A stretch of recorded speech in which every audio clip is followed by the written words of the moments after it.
Okay, so as you can probably tell by the description, today I wanted to talk to everybody about runes. So this is going to be a really quick overview of the basics of runes, how they work, how to equip them, yada yada. So the first thing I think that's important to realize is what kind of runes there are, how they work, and how their abilities stack. So let's get started. So to begin, we're going to talk about common runes and glyphs. Unfortunately, I didn't actually have a common rune in my inventory to make this video, and none of the pictures I found online actually were from anything recent, so I figured I would just show you a common glyph and go from there. Runes are circular, glyphs are these little square turned sideways type things, and at the common level, they don't provide a whole lot of extra oomph to your base or your dragon. And that doesn't mean they're worthless, especially if you're a beginning player. Use what you have and use it well. But once you get to the higher tiers, you're really not going to have much to do with the common runes and glyphs. I want you to notice too that here next to where it says rarity, it says aura, and this one says defense. And that means it boosts something related to your base defense, but not necessarily its attack. So this glyph, for example, boosts the duration of invincibility on your dragon. Now, that doesn't mean it enhances your dragon's attack or it makes the shield somehow more substantial. It just means it lasts a little bit longer. So there's going to be little minute differences in what the runes and glyphs actually do, so it's important to pay attention to the little things on the page. The next step up from common is rare. Rare runes are this purplish color, and they are a little bit more useful than common runes. Once again, they're not going to be as useful once you're into the higher levels, but they're decently useful, especially if you're below level 200. Using runes and glyphs to your best advantage is really just figuring out what you want to boost on your base or your dragon, and going from there, instead of trying to boost everything all at once. So this rune is an attack aura, which means it boosts something directly related to your dragon's or your base's stats.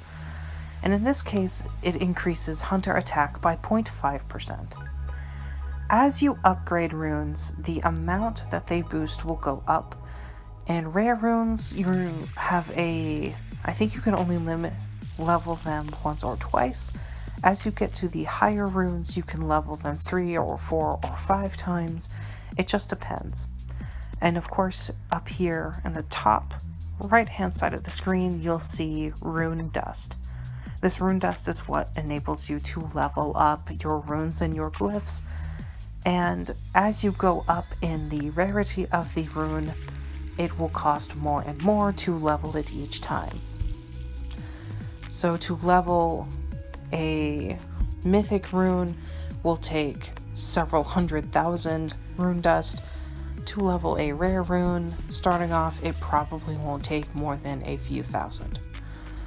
So just keep that in mind as you're picking out your runes, that even if you have a really, really good one, if you don't have the rune dust to level it right away, don't expect it to apply the full benefits that you see from other players. In addition to rare runes, there are also glyphs. There are runes and glyphs for every rarity, and they will always match the color of the other. So if the rare rune is purple, then the rare glyph will also be purple. As you can see, this rare glyph is a defense aura, which in this case it boosts the hunter dragon HP instead of its attack, making it a defense instead of an attack aura. And it offers a decent boost for the rarity that it is. So next up we have the epic glyph and the epic rune. Starting around the epic rarity, you're going to see runes offering secondary benefits in addition to their main benefit. So you can see here that this epic rune has increased archer tower resist and healing mark multiplier by 25%. So what this means is that it applies 2 boosts at once. This becomes especially relevant when you get to the legendary and the mythic runes, as oftentimes they will have very similar benefits, but the secondary benefit will be slightly different from rune to rune. In this case, with the epic runes, they're really the next, well, obviously they're the next step up from the rare runes, but really the benefits start becoming much more apparent from the epic rarity on up, and I know plenty of players that don't even keep runes unless they are legendary above, and some stay and keep the epic runes, but most salvage anything epic or below. That doesn't mean they're useless. Once again, not to keep repeating myself, but I wouldn't get rid of any of your runes until you're at least 300 or above, because even if they're not exactly the rarity you're looking for, it can still offer some benefits that are worth keeping around and help you find out what you want to boost about your base.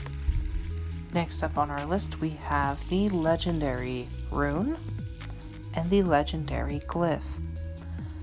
Legendary runes, you want to keep as many as possible unless you just know you won't use them, but the legendary runes offer some significant boosts to your dragon or your base that you should not lightly throw away, because you never know what you might use in the future.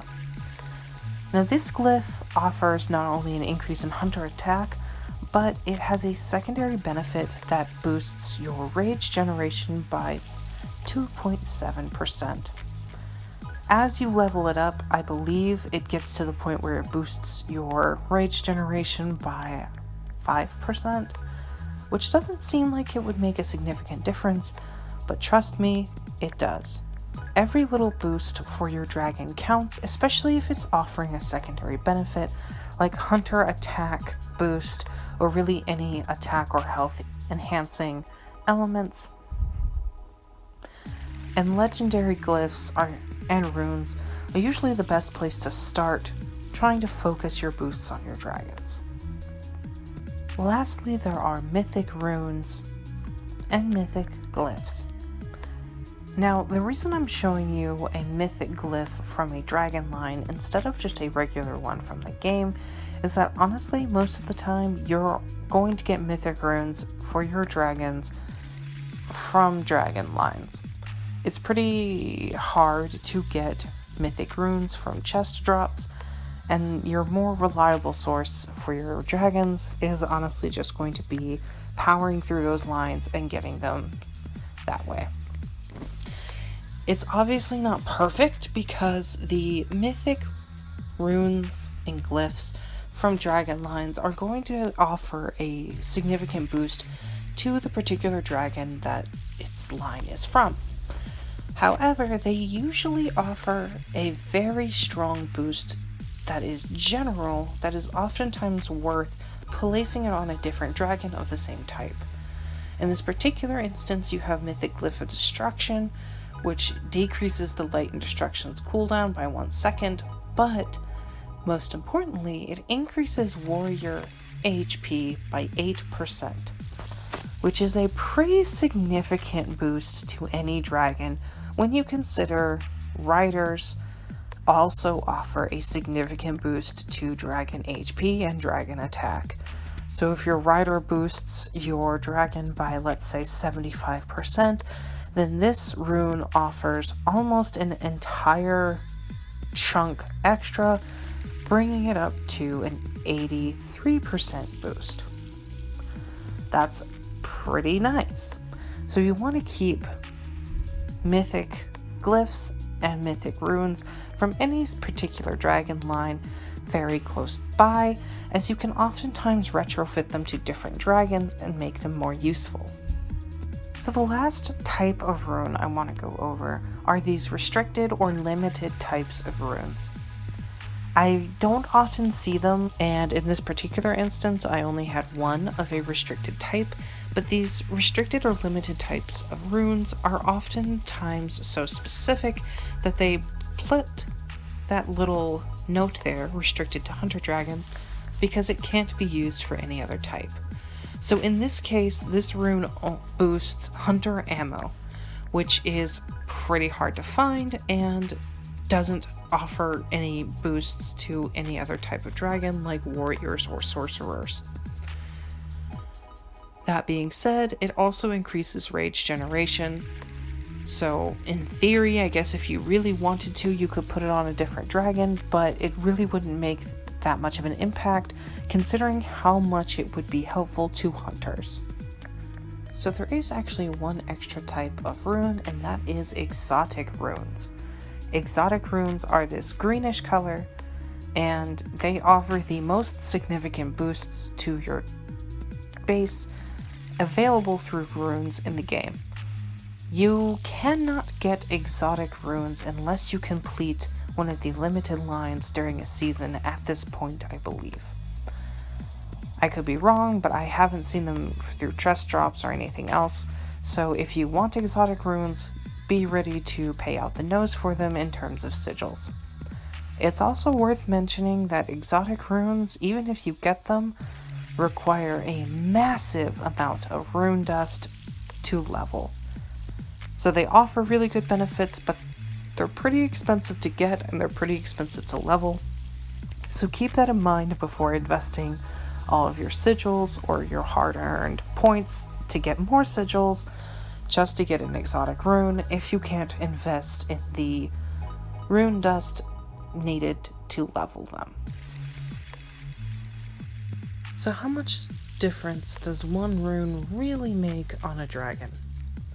To show you, I have my Kralos brought up here, and I can show you very clearly my rune setup. So I have the mythic glyph from his line and the legendary rune from his line. I also have a mythic sorcerer HP, a mythic sorcerer attack, and a legendary sorcerer HP glyph. So what I did was I used some chisels. I hope you appreciate my sacrifice. And then I took off the mythic sorcerer attack glyph.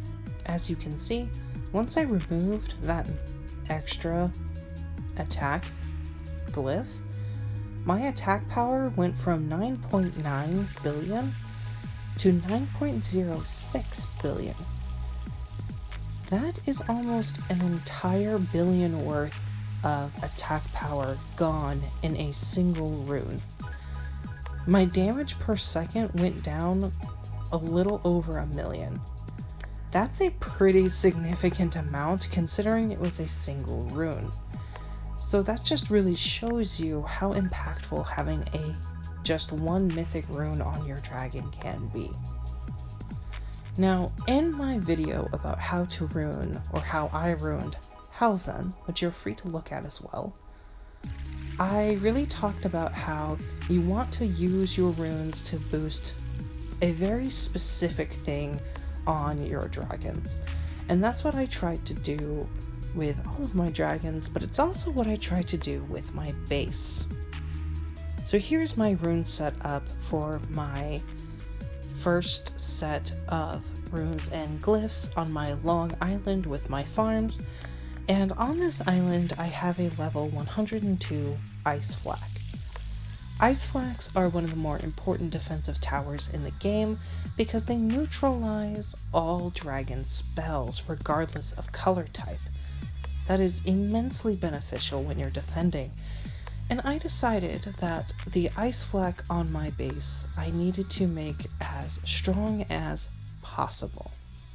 So I used all of my available runes, and in a season where it was available, some extra sigils, to go after ice flak runes and level them up as best as I could so I could apply them to my base.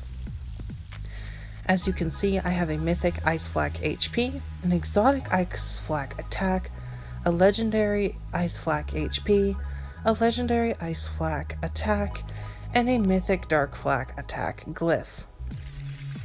All of the runes geared towards supporting my ice flak collectively boost its attack and health by 13% and also increases its attack speed by 5.2%.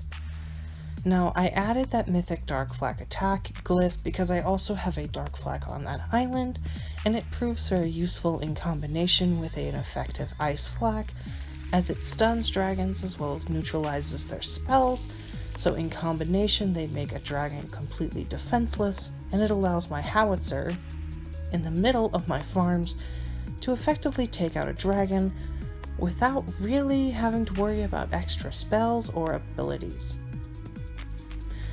So, when you're thinking of ruining your base or ruining your dragons, you want to focus on one particular point that you think is going to really make your base stronger.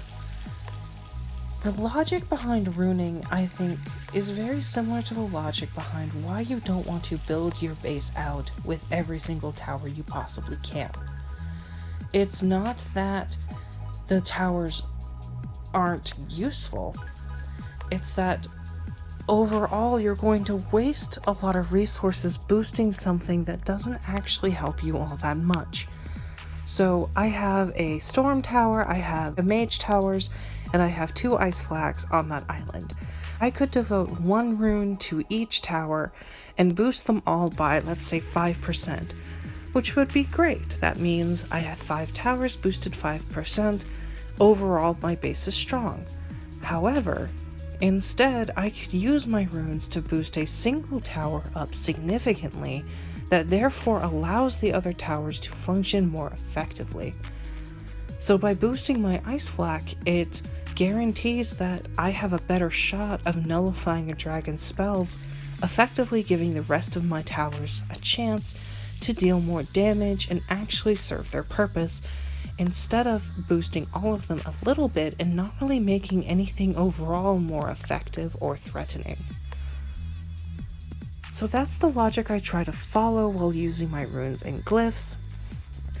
Obviously, people are going to think differently. Some people might think that boosting your base overall is the best possible thing to do, and they're more than welcome to think that.